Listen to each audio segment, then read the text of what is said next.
not have a lovely little bump up on top that makes them more like a swan. They don't have a fat head like a goose. For the most part, these guys are nothing more than a great big skinny snake that just happens to be attached to a body of some sort. And the beak comes out. Be careful not to have too much down here. That's a swan. So from the bottom half of their head is kind of where that beak comes in. I didn't know a thing about birds until I was asked to do a mural for a house up in Simeonu, and they wanted to call it Heron Manor. And they wanted 5 herons, 10 herons in the painting, 5 of the local family and 5 of the grandkids, whatever. And so I got to do my first ivy lift up and paint up high, and that's on my website if you want to see paintings under construction kind of thing. So I learned a lot about herons and did not realize that we are the largest northwest rookery heron home out here on March Point. So I didn't know a thing about when I first moved to town. I thought, oh, these people that complain about the birds will survive. No, it is the largest nesting ground for the blue heron, and if we wipe out that rookery, there is no other rookery on the west coast that's that large.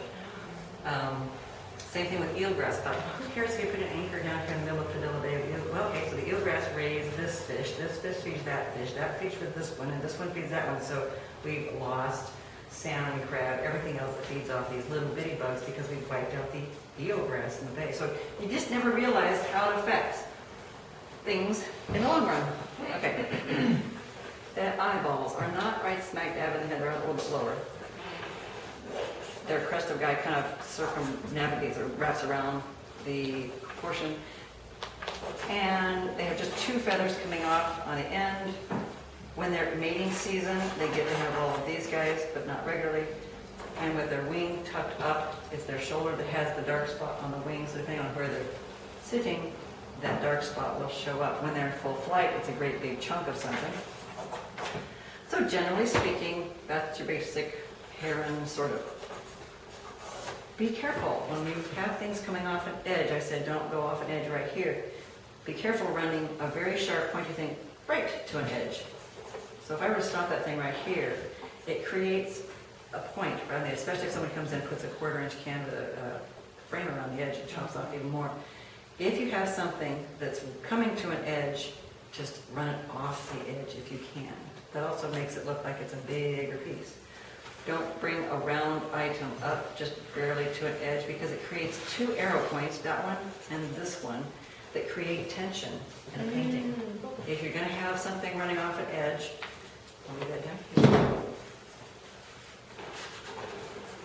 here. Either keep it well away from the edge or run it off the edge, kind of a situation. Don't do it. Do not run it right to the edge. As I was spitting on a painting one day and I was demoing and somebody was standing behind me watching, I said, look, she uses the same solvent I do. It works. It works. I'm going to reach over and get my water. So why do we dampen it out? To soften the edges. That's number 1. Number 2, does someone else have another answer? Supposed to paint dry. So the paint dry? That way you can erase something if you don't like it. Oh, I don't like it. Pastel comes off right away, but if I let that sit there for a couple of hours, it seems to settle into the paint and won't come off. What you might see right now is the black chalk lines of the wolf I had on there this morning that I couldn't scrub off, so I painted the well top of it. When you're damping things out and you know you don't want it running too much straight down, you can easily, take away some of the water. The water droplets need to kind of connect to get things to flow between one and the other. If you find your paint kind of jumping and then jumping over there, whatnot, it may have been dry right in here. So be aware when you do wet something. And I know you said always use red chalk. That makes great sense. But what if you use the other color chalk? Does it matter? Does it mold in like Everything those? molds in like that. So So I found it- that the okay. black makes everything look dirty. Dirty. Okay. So just be aware of, I What want color to you black use. and everything looks dirty, and I go back and I just clean it up later on. I don't like the gray. Why do my paintings turn gray? Well, if you use black chalk, try red. Okay, so I'm putting my lightest of lights in because I know that I want the attention to be right on my bird. And I'm going to go over here and I'm going to throw really dark in to say, it's not very dark. When you have paint, white paint in your brush, you cannot get a dark color. Remove the white paint out of your brush brush and you will be able to get a dark color. Once again, do as I say, not as I do. I am painting this thing sideways, so if it looks really freaky all of a sudden, it's just not my fault. I'm painting sideways, and I drew it sideways. Okay, so without doing too much work, I've at least got a dark and a light. I know this painting I can add any color I want, but I better have some lights and darks that push the drama in my piece. I do have a handout to give you. I forgot to hand it out, but it basically talks about working with your paints, keeping them wet. It also talks about values of light and dark. Okay. In sunlight, whites have a tendency to look warm, so they'll be a little bit peachy colored. As things go into shadow, they get to be more pinky purples. And if it's really in shadow, a white will turn to almost a light blue or even a dark purple, depending on how much shadow you got going on. So those are ways to describe something with colors. So with colors, warm to cool, we can also help describe something. Yesterday I talked about a light on the front side of our pear and a dark on the back. So we had lights to darks. You can also, without a lot of drama, add definition by having a different color. So the warmer colors, a yellowy or white where sunlight's hitting it, peachy white where it's not, and then a purpley, and I'll go really darky here to say something's really in shadow. So those are colored ways to describe something changing in shape and value. And so when I say warm and cool, if you pick a color, if you warm it up, you're adding colors that way. If you cool it off, it's going that way. So if I take this here, that's warm, that's cool. In the blue department down here, I know it sounds strange, but the blues, they're already as cold as you can get.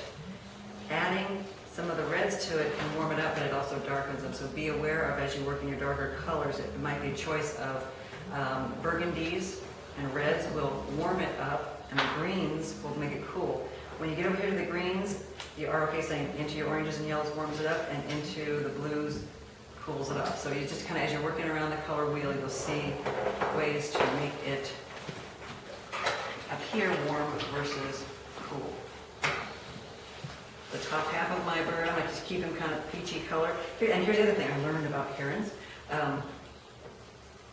The white egrets of Florida and the tan herons of California are all related to our herons up here. The birds are made to be camouflaged in whatever surrounding they're in. So tan color hides in the tan browns of California. Up here, like I said, our paintings are all blue. So are the birds. So it's hard to put a blue bird on a blue background and have it look exciting. The human will accept the fact that, oh, this is a blue heron. Okay, there's no blue on it whatsoever, but if you call it a blue heron, we around here will say, oh yeah, it is, I love your colors. They're not going to say, that doesn't look like the one that sits on the edge of whatever's marsh day after day eating my koi. Be careful, they love koi for lunch. $2,000 lunch.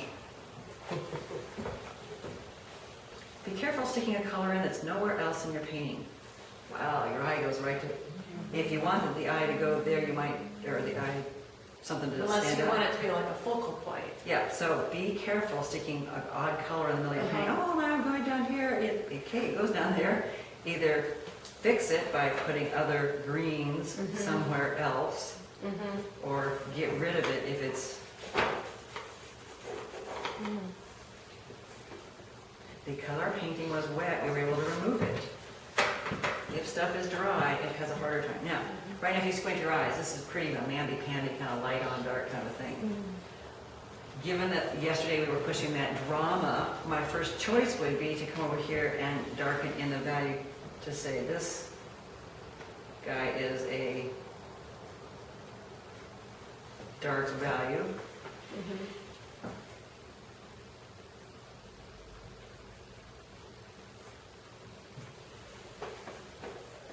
And then I could slowly work my way towards lighter and lighter values as I got further and further away. I actually love demoing because it makes me paint really fast and sloppy. And sometimes I really like my sloppy stuff much better than I do the overworked, mamby-pamby stuff later on.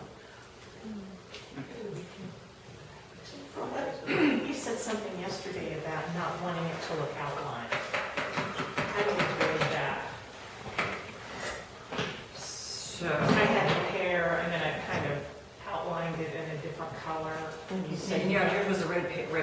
visualize the pair you had. So be careful, and it's okay if that outline look is working for you. I do a whole series of black outline stuff, and that's okay. But if you're working on your painting and you didn't touch the chalk, because you really like the whole idea of the red chalk, and you lift the red chalk all the way in your painting, and you end up with this, be careful if it's too much of it. If you didn't want that outline look, then you're going to have to get your paint right in there and cover up the red lines that you're trying to hide or whatever else. So you have to put heavier paint over the top to get rid of and hide a red chalk line. So outlining can work, just be careful, make it part of the artwork, don't make it look like, oh, my piece really looks flat like a cartoon character piece looks outlined. It's an okay look, people make lots of money off that look, but if you're looking for more realistic, there will not be an outline per se. Now, the whitest of whites is kind of sort of 1/3 of the way in still, and the darkest of darks would kind of be 1/3 of the way in. So it wouldn't be a white line on the sunlit side on the edge, nor would it be a dark right on the edge. So that kind of outlining, putting your dark all the way on one edge and your light on once, it can sometimes make it look outlined as opposed to realistic. So coming in 1/3 of the way helps break it up. The one I light in the shower. Do you always work with the background and the foreground, and the piece at the Same time, because I want soft blended edges. I want pieces to get lost. I don't want to have that cookie cutter look. I did my background, then I plastered the piece on top of it. So my goal would be to get those softer edges established right off the bat. Anything going into shadow or turning away from you should have a soft edge, and that soft edge could be two values that are just so close in value I can't see them apart, or it can be a soft edge. So there's different ways to tackle painting and learning about broken edges, lost edges, value changes, all that kind of stuff is what ongoing classes will help you do and see. I can give you 15 years worth of information today, just like your piano teacher, but without doing your skills, that's true. you're not going to do it. You have to process it through your brain and out your arm for it to become natural for you guys. So it's just like scales. Every morning, get up and paint a little painting, whether it's an egg sitting on the windowsill or a lemon on the windowsill. Practice. Oh, hey, look, the highlight's here. Oh, look, my shadow is actually reflecting the yellow lemon. It's a purple shadow, but look, there's a chunk of yellow in the middle. Ooh, yellow and purple. Ooh, I like that color. Play and learn a little thing every single day you're trying to get out there. When are you going to write your instructional book? That's just it. I can't figure out how to write I just love a shopping list. Well, that's why I keep handing out the sheets. Those are. I have to admit, I haven't done the book, more so because there's 2,000 books out there that are so phenomenal anyway. I feel bad. Why would you want to write a book when you got this? It is mostly the process. So I've had more people say, why don't you do an instructional video? So Carla's here today. It's my first attempt at actually documenting my life and putting stuff down so that you can, or I can just stick a YouTube up there every once in a while and say, okay guys, check out book number 1, and it talks about values and whatnot. I'm trying. I need a wife. Okay, so that's different things. As far as eyeballs go, we'll talk about that later on, but we have the old, I found this on the backside. We'll talk about eyes. Be careful of making the old typical bullseye thing, which is a light and a dark and a white right in the middle. It's not. It's usually to one side. But we'll talk about that if you guys get to the eyeball stage later on. Okay?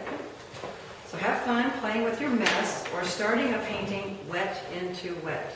Soften the edges first. Walk away from it at this stage, let it dry completely, come back later in, and we'll start doing the second layer, which could be another wet into wet to get some more soft edges, or it could be just putting your hard edges in. Flinging stuff at this point would be kind of fun because then the wet stuff would settle into the wet background and you'd have a soft edge. Or if you want really hard little white spots, wait for it to completely dry and then